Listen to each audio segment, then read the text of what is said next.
Hey guys, subscribe for daily content. And if you're shopping for gear, make sure you check out the description for the newest items at some of the very best online retailers. There's also links for some of the items that I personally recommend. Thanks!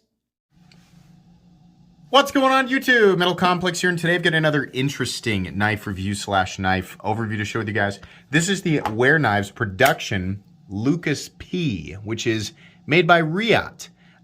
Very interesting knife. A lot of good things here. We're going to talk all about them. Thanks so much to this gentleman here for sending this in for me to take a look at. As per usual, this will go back to this person after I'm done taking a look at it. I will link this right down below. I'm not sure if it's available right now or not. I would imagine in the future of this video, if it's not available, it will be available again. You guys can check it out if you want.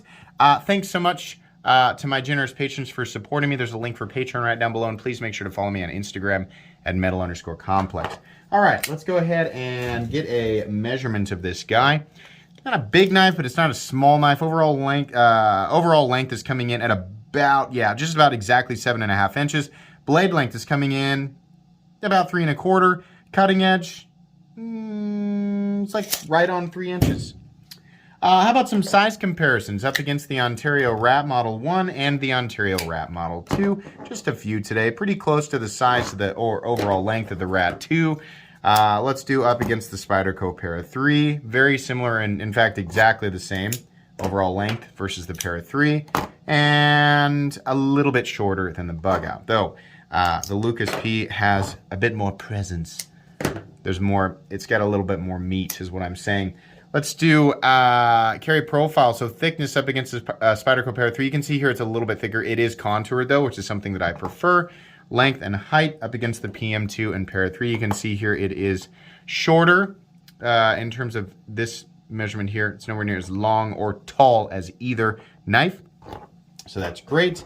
Materials. We are looking at a sort of acid washed S35 VN blade, which I have no problem with whatsoever.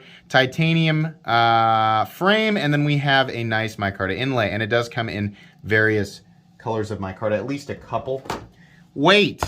How much does it weigh? It weighs 3.95 ounces, which is a bit heavy for ratios, right? But then again, it's a 4-ounce object with no flipper tab. Not going to be super cumbersome, especially if you only carry a knife in your knife pocket, right? If you're wearing athletic shorts, right? If you wear a lot of light pant material, this probably isn't going to be your favorite thing in the world. For other people, it's not going to bother you.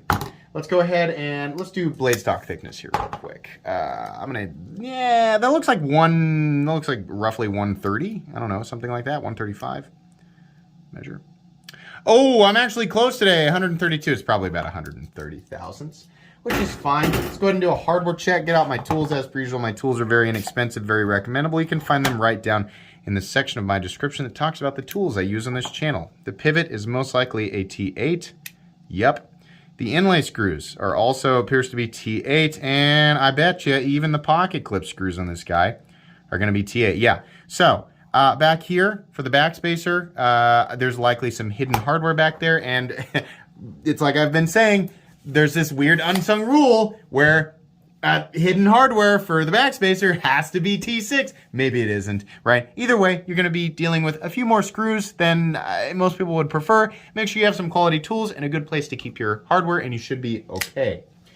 Is that it? Yeah, I think so. All right. So this is a nice looking knife. For some, I'm not a huge fan of acid washing, but when it's the right contrast, and I think the right move here was the bright silver thumb studs, these sort of barrel studs that I gotta say that they just look nice, and the contrast with this sort of flat titanium and the nice.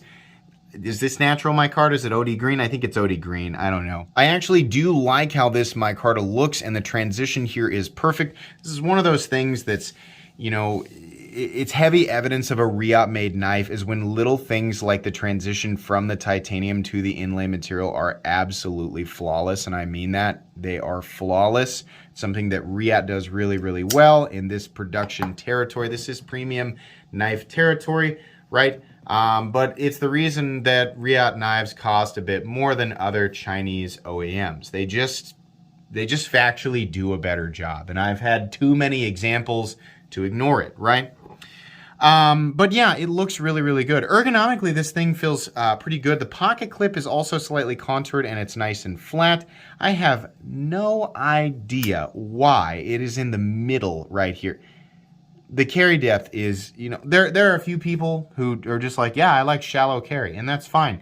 For the rest of us, this needs to be deeper. Number one, because I just get a handful of pocket clip, right? It could be moved up here, right? And it could even be angled just a little bit, but it does look good. I mean, aesthetically, this is a good look. I just want it moved up, right?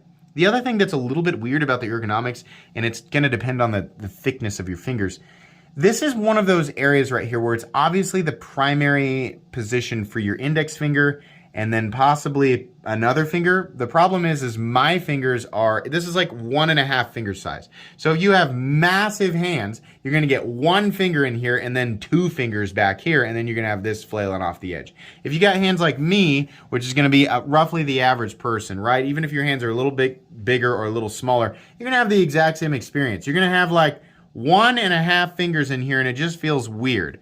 Yeah, you can move your index finger up here and kind of choke up a bit. Then you just end up with this giant, it's like one guy in a public swimming pool, right? Just right in the middle. Just too much room, right?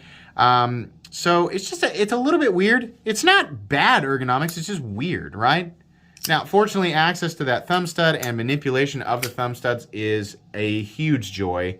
This is such a nice knife to manipulate. Feels good. These barrel spacers look good and they're not hard on the fingers.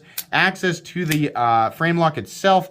It's got edges knocked out on both sides, so you can easily get in there and mess with it. Action is nice and consistent. Remember, we don't judge, or at least I do not judge, quality of action on whether or not it falls shut. I judge it on whether or not it is consistent, right? And doesn't feel like it's gritty or lumpy on the inside, which is generally the case with Wehr knives, and it's the same thing. It's very good. No awkward double clutch or anything like that. Nice, snappy action, easy to do the reverse flick. This is an easy knife to manipulate, and I enjoy it. The Wehr Knives logo, and it says the blade steel up there, which is all the more you ever need on the knife. I don't know why some companies insist on putting a gigantic paragraph on there. It looks terrible, but you know, they're gonna do what they're gonna do. In this case, it looks really, really good. You have a nice modified clip point, clip drop clip, whatever. You have a swedge up here. It's got a nice point for poking into stuff. Plenty of room to drop downs towards a, woo boy, thin. It doesn't look like it tapers that much, but it does. Oh, this is hollow ground in here. Nice thin edge, ready to go. This is just a great EDC blade. Also like the style of jimping and the fact that this is a ramp. So really, when you push your thumb into it, it really, you know, the jimping makes use of that ramp. You really feel locked in, right? However you're gonna hold this thing. It's nice. This is a knife that I would, you know, want to work with. It feels good. Running on bearings, absolutely. Let's see here. Oh gosh, guys, oi, stop the world. Stop the world from rotating. There's no lanyard hole. What are we gonna? Moving on here. The pocket clip, like I said, is not in the best position, which is funny because it's not working around a lanyard hole. It's like they moved it down to put a lanyard hole in here and then just didn't, right? Truthfully, lanyard people, I'm sure, are just seething right now. They probably should have knocked a little space out here and just put a little lanyard bar in there, right? And then move the pocket clip up just a little bit. There's quite a bit of knife hanging out of your pocket, which is just awkward. It's not something that I like. It's not something that's, I'm not gonna say comfortable. I don't like that. I don't want much more to be seen than the clip itself, right? If it maybe like this wouldn't bother me, but this should have been moved up a bit. Other than that, the clip is really good. Like I said, this is a 3D machined clip. It's not just a stamped out, you know, clip. And we have continuous rise. We have flat and then continuous rise right here, which means it's going to go in and out of the pocket really easily. Thanks to the smooth and contoured inlay and titanium, it's going to be a breeze. It's nice, right? We have a steel lock bar insert doubling as the over travel stop, which is great. That's what we expect. There's a stop pin back here and no shouldering, but it doesn't necessarily need shouldering. There is lockup percentage of about, that was a weird way to say that, Lockup percentage is roughly 35% or so. No blade play, no lock rock, anything like that.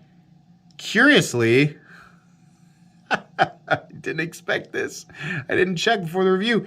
It's got a little bit of pivot lash. That's something I almost never see with Riot.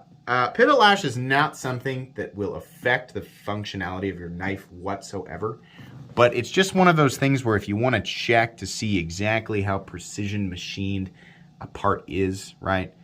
The pivot barrel and its relationship to the hole in the blade that it goes through, if they are machined absolutely perfectly, you won't feel, if what I'm doing is I'm pinching the blade, and opening the blade to 90 degrees, pinching the blade, and I'm pulling it that way, and I'm feeling for play. This has a super teeny tiny amount of play, right? But it's there. It's the first time I've ever felt that with a Riot knife. I'm going to guess that that's probably kind of a fluke with this thing.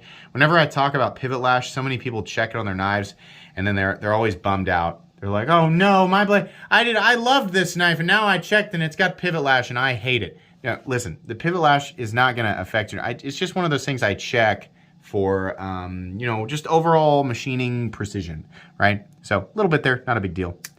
It bothers me, but it's also not a big deal. Does that make sense?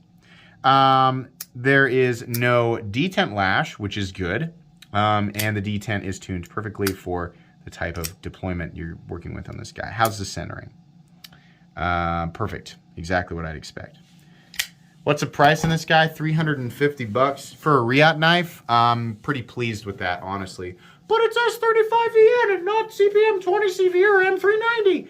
Again, guys, we have knives that are less than $100 in both S35VN and CPM 20CV.